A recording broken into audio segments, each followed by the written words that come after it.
Hi, it's Tim Hagen from Progress Coaching, and welcome to another episode for the Coaching Conversations podcast.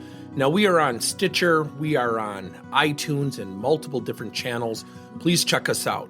Now, one of the things that you'll get out of our podcast episodes is a lot of content, a lot of strategy. It's not fluff, it's not concept, yet we really want you to engage with the content and let us know your feedback.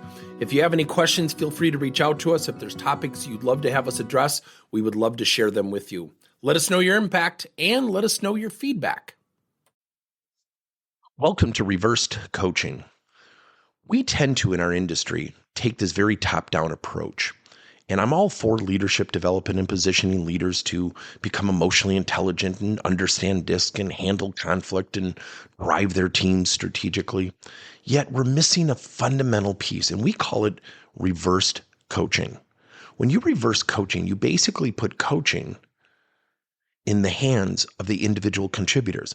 What if we position the bulk of the organization, which is made up of roughly 70% of individual contributors, what if we had them drive coaching to create a workplace culture that everybody desires?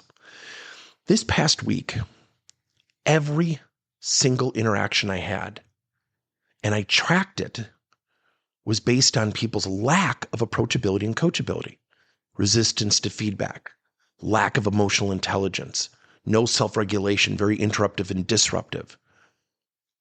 And it was amazing to me because we were dealing with leaders at very high level positions in companies struggling. What do you do in these situations? Now, to a certain extent, we don't really own them.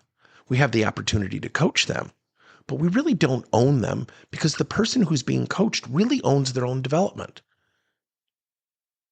So when you think about it, if you go up to somebody and say, you got to lose weight, and there's good, valid reasons for them to lose weight, if they choose consciously or subconsciously not to lose weight, what happens? Is that a reflection of poor coaching? No, it's a decision that they've made. What if we helped people make the decision to become approachable and coachable? Let me give you an example. One of my clients this past week had a couple people tell him, we do some self-learning in this contract. And he said, how's it going? And they said, it's going great.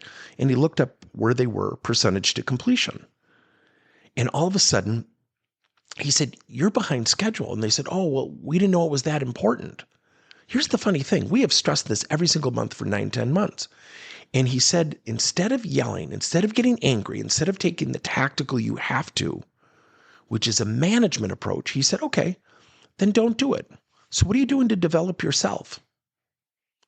And they both looked at him and just stopped. And they go, well, we don't know what you mean. He goes, what are you doing right now to develop yourself? And they couldn't answer it. And he said, so do you want to move up in the organization? Both parties said, well, of course we do. And he said, so people who are developing themselves are going to go for those positions.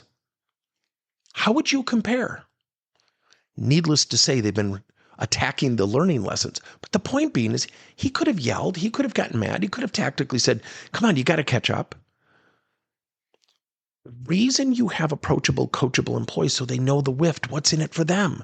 And we forget that. I always used to love doing this when I did sales training. People who are really good learners, I would ask the question, now, if you raise your hand, I'm going to call on you. What sales book are you currently reading? Every time I did that, I would have less than 10% of people raise their hands. Let's be honest, everybody. We tend to show up and do our jobs. We don't think about investing in ourselves. Now, recently, we just published a book called Coaching You. The greatest coach you can have is yourself. And yes, we need to help people.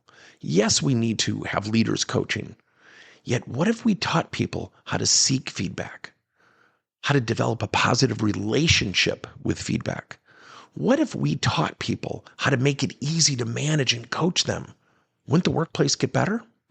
Check it out. Reach out to us if you'd like to learn about our approachability, coachability series. Thank you for listening to another episode of Coaching Conversations by Tim Hagen and Progress Coaching. Now, our company is always coming out with new and innovative solutions to help leaders coach their employees.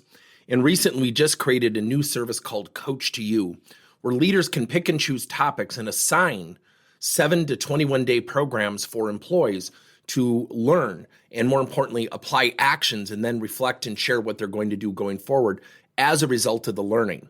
It's called coach to you. We're literally bringing coaching to your employees. If you're intrigued, we'll have a link in each one of our episodes where you can get more information. And again, thank you so much for listening to another episode.